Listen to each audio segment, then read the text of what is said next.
Thank you to Master Ibrahim bin Yahya. Peace. And thank you also to the wonderful children of Iraq earlier on.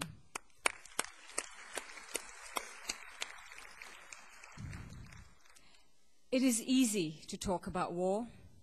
We describe it in concepts: unjustified, a mistake, man's inhumanity to man. For those of us far removed from the raw guts of war, it's like a surreal movie. We grasp the consequences intellectually, but what moves you? Still more words or helplessness? What engages your mind and moves you to action? It is our hope that today's conference and exhibition prompts us all. A very good morning to Yang Amat Berbahagia Tun Dr. Mahathir Mohamad, Honorary President, Perdana Leadership Foundation and the Kuala Lumpur Foundation to Criminalise War, and also Chairman of the Perdana Global Peace Organization. Yang Amat Berbahagia Tun Dr. Siti Hasmah Muhammad Ali, Yang Berhormat Datuk Seri Utama Dr. Rais Yatim, Minister of Information, Communications and Culture, Your Excellencies, Ambassadors and High Commissioners, distinguished guests, distinguished speakers, moderators, ladies and gentlemen, to engage our minds and hearts and to prepare us for the rest of the day's deliberations, please welcome our keynote speaker, Yang Amat Berbahagia Tun Dr. Mahathir Mohamad.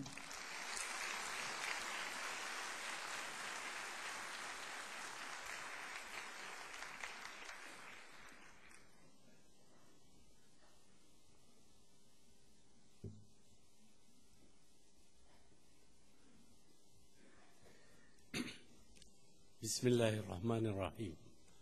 Assalamualaikum warahmatullahi wabarakatuh. And a very good morning to everyone. Yang Berhormat Datuk Seri Utama Rais Yatim, Minister of Information, Communication and Culture, distinguished guests, ladies and gentlemen.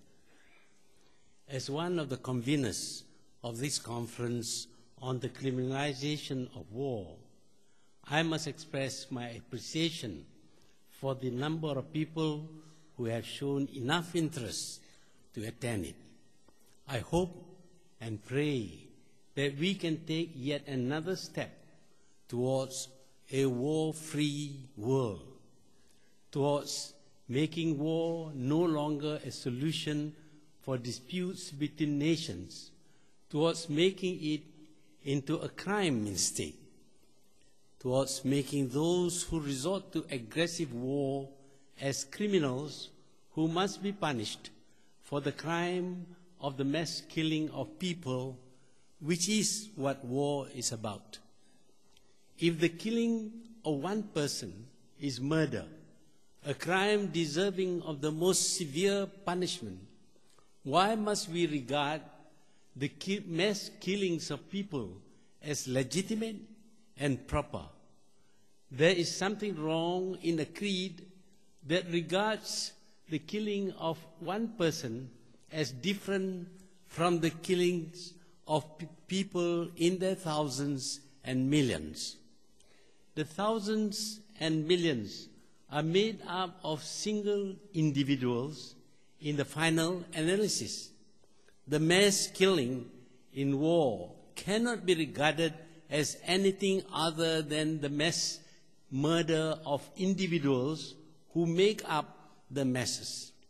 Since individuals are being killed, the fact that the individuals are killed together doesn't alter the fact that individuals are killed, and therefore the killing must still be regarded as the killing of individuals, which constitutes murder.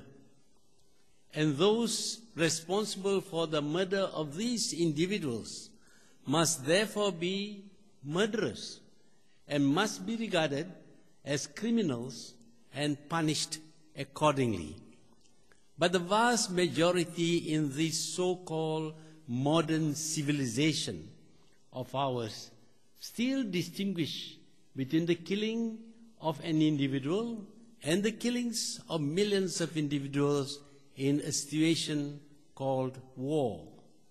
One very intelligent individual, when asked to join the movement to make war a crime, replied that we have had wars for 7,000 years, and therefore we must accept wars. It is mind-boggling that there can be intelligent people who believe that since something had been done for 7,000 years, then it should continue to be done. There must be a lot of things which we have been doing for thousands of years, which we don't believe should be done now. Abuse of human rights in its various forms are now not acceptable. Discrimination against women, child labor, public execution, the gibbets, torture, slavery, etc., are no longer acceptable now. It is admitted that there are places where some of these practices are still carried out, but generally the civilized world rejects them, even if they had been common for thousands of years of their history. So why cannot we reject war? Why cannot we make war a crime, a dastardly crime, deserving of the most severe punishment? Because we do not regard war as a crime, the mass killings have not stopped.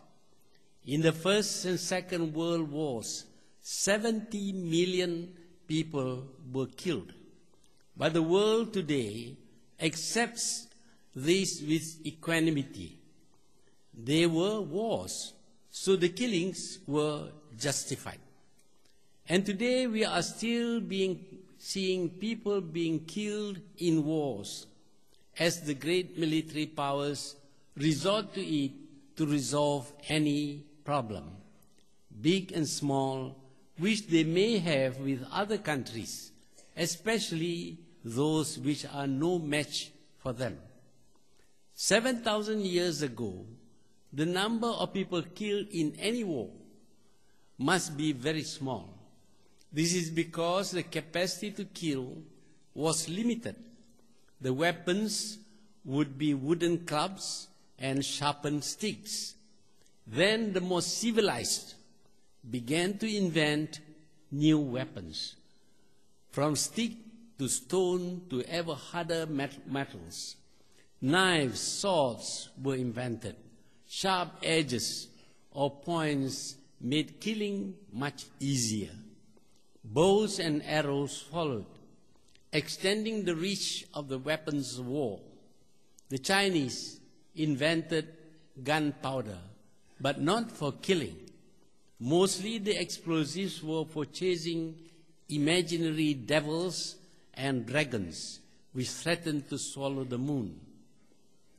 The Europeans came across the gunpowder and immediately thought that it could be used in war for throwing projectiles a longer distance than the catapult or bows and arrows. From then on, the search for ways to hurl weapons further and further has never stopped.